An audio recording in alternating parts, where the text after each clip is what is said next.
Alô, você, futuro estudante internacional aqui em Portugal e que quer saber se dá para trabalhar enquanto estuda?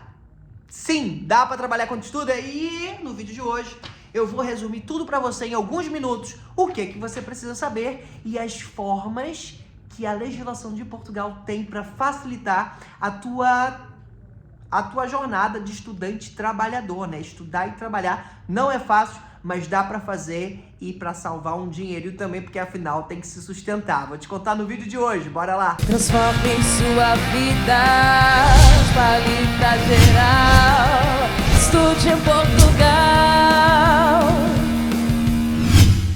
Bem, o vídeo já começa com essa boa informação de que sim, dá para você trabalhar enquanto estuda.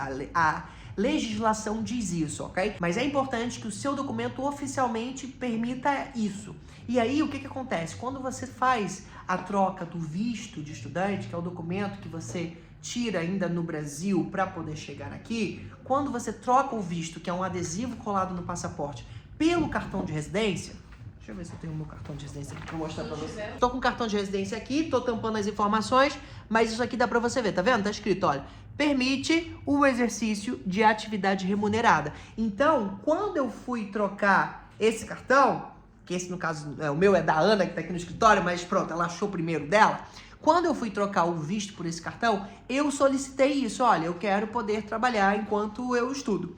E a mulher, tranquila, ela botou lá no meu artigo que eu podia trabalhar. Então, a nível de legislação, beleza, já tá safo, isso pode acontecer.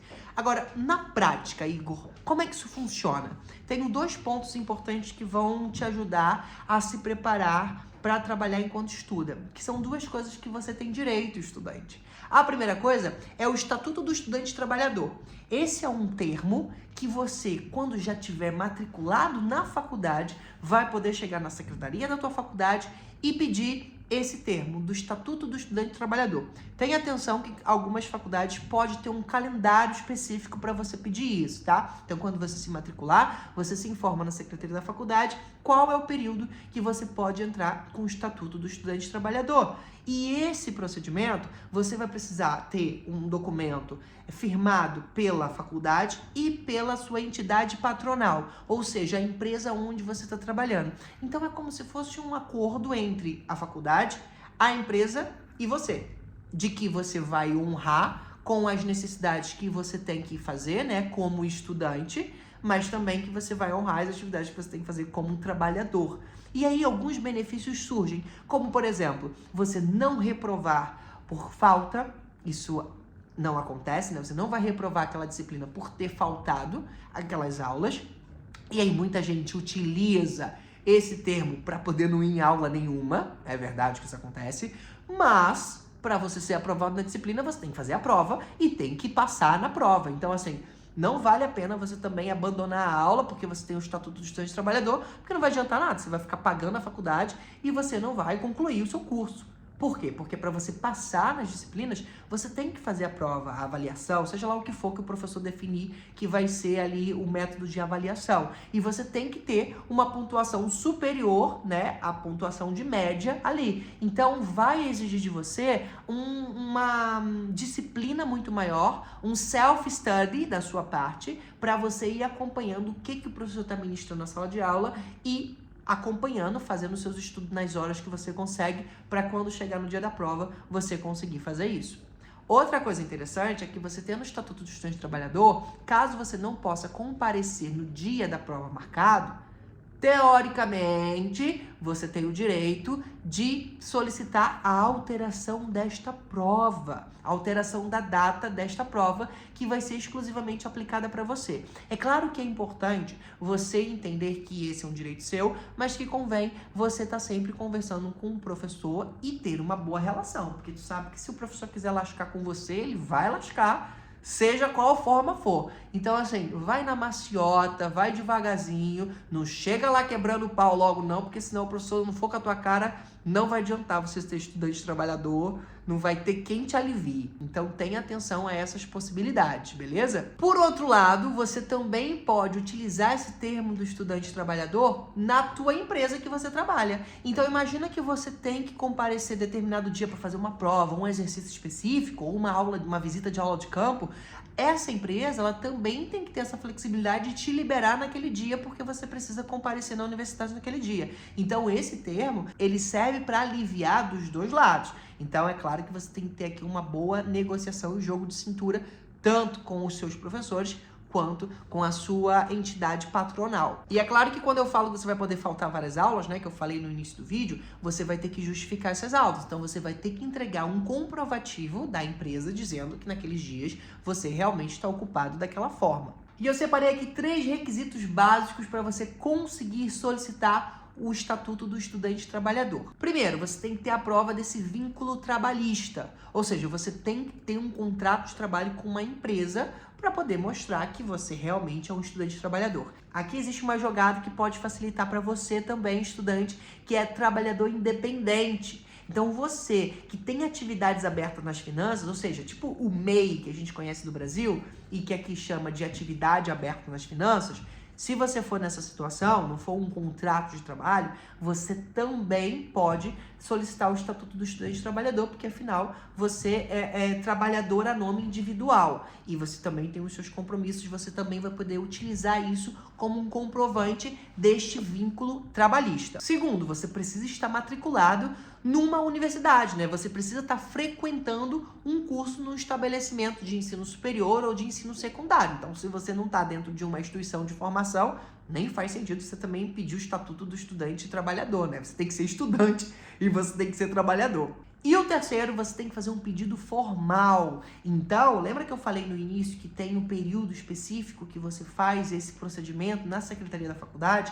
Tem uma série de documentos que você tem que preencher no template, vincular o nome da empresa, o nome da faculdade, o nome do responsável, se o responsável tem que assinar o documento. Isso pode variar entre cada uma das faculdades, ok? Mas existe um template e um documento que você precisa preencher para formalizar esse pedido. Segunda alternativa que você tem, meu querido consagrado, é escolher fazer metade do curso, se matricular como um estudante parcial. Em vez de você fazer uma carga horária completa, que geralmente são 40 ECTS, né, que é um full time de formação, você pode fazer um part-time nos estudos.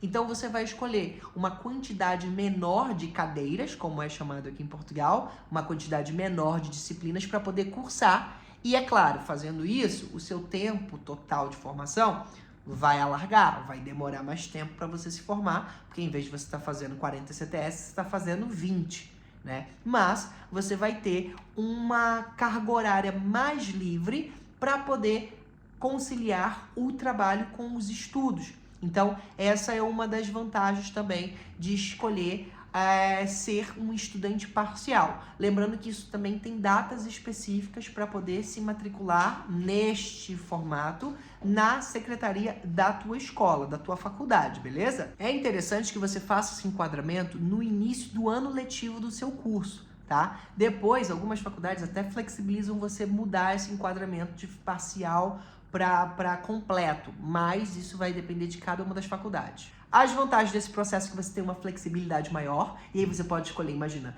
no tal dia escolher disciplinas na manhã, no outro dia escolher disciplinas à tarde, então você acaba tendo uma flexibilidade maior na hora da escolha das cadeiras que você vai cursar, e também você vai reduzir o custo que você vai pagar. Então, em vez de você pagar a jornada completa, você vai pagar uma jornada parcial. E isso não quer dizer que é metade do preço, tá? É um valor diferente, mas não chega a ser metade do preço. Então, tenha atenção a isso e se informe na secretaria da sua faculdade para poder saber exatamente quanto que custa o estudante parcial nas condições que você pretende fazer. E tenha atenção nas cadeiras que você vai puxar, porque às vezes o problema disso é quando você mistura as cadeiras todas. Você às vezes só compara que vou pegar as cadeiras que eu tenho disponibilidade. Mas depois, quando o tempo vai passando, a cadeira 5 pode acabar dependendo da cadeira 4. E aí, às vezes, você não consegue se matricular na cadeira 5 porque você tem que fazer a cadeira 4. Então, tenha muito cuidado na hora de você fazer a escolha e misturar isso tudo. Porque um problema de você ser um estudante parcial é que, às vezes, você vai tirar as coisas de ordem e pode ser mais complexo para depois você acertar isso, tá? Então, tenha atenção na hora de fazer essas escolhas. A parte positiva é que, dependendo da sua instituição, você pode inclusive concorrer a apoios e financiamentos para esses alunos que estão em condição de estudantes parciais ou até mesmo esses alunos que estão no Estatuto do Estudante Trabalhador. Então, vale a pena observar aí com os departamentos de apoio social da faculdade se existem algumas bolsas ou algum programa que você pode concorrer para estar recebendo também um apoio para manter você ali estudando e garantir o acesso ao ensino de qualidade. Uma diferença importante para o estudante parcial e para o estudante trabalhador é que, enquanto lá no trabalhador ele pode flexibilizar as datas de avaliação,